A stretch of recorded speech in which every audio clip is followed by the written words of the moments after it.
Assalamualaikum warahmatullahi wabarakatuh.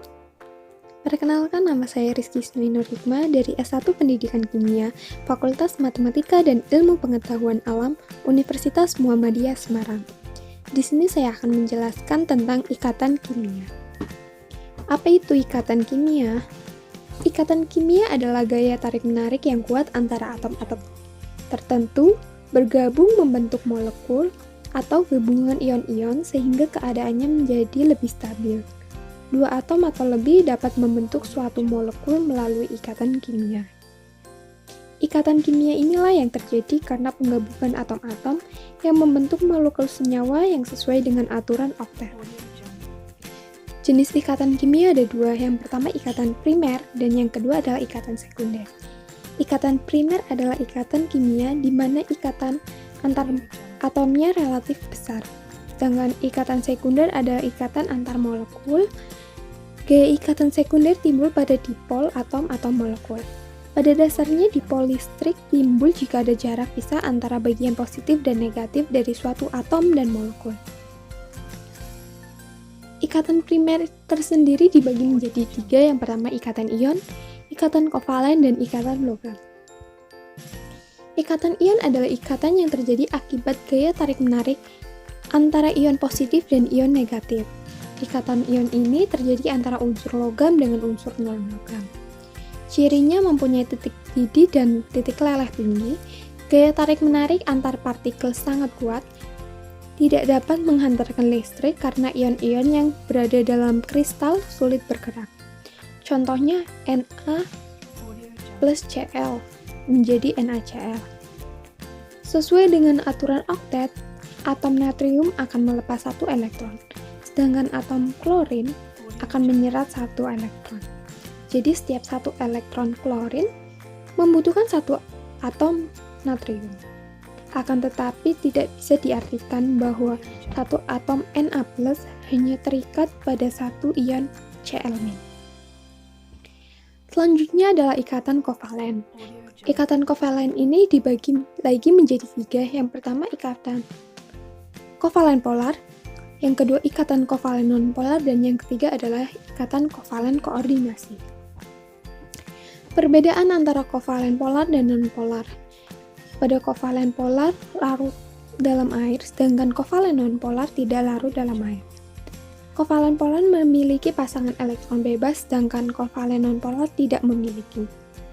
Kovalen polar berakhir ganjil kecuali px3 dan px5, tetapi kovalen nonpolar berakhiran genap. Contoh dari kovalen polar NH3, PCl3, H2O, HCl, HBr, SO3, N2O5, Cl2O5. Dan contoh dari kovalen nonpolar F2, Cl2, Br2, I2O2, H2, N2, CH4, SF6, PCl5, BCl3.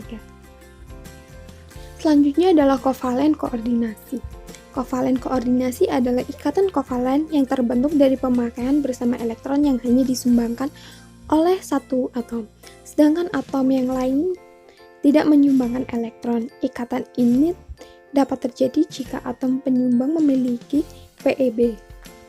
Contohnya adalah NH3.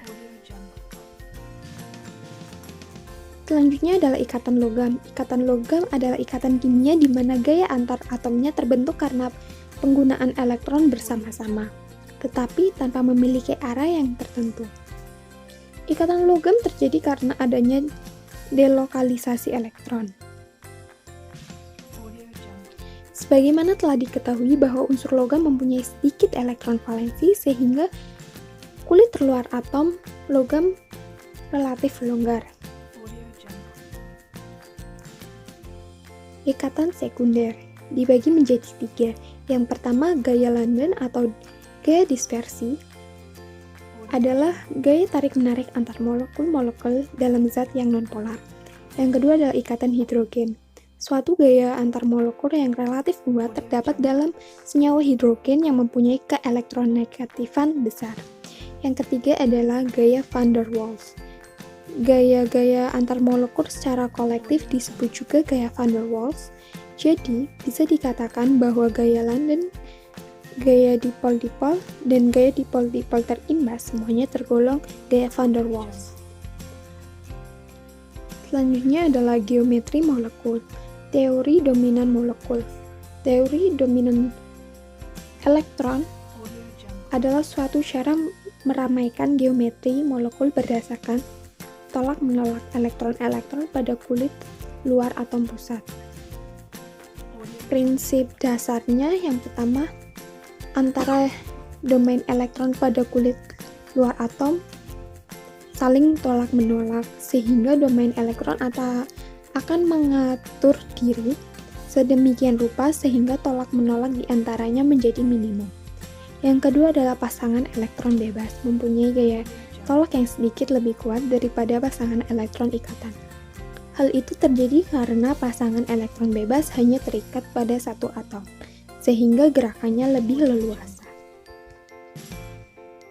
Terima kasih, sekian presentasi dari saya, kurang lebihnya mohon maaf. Wassalamualaikum warahmatullahi wabarakatuh.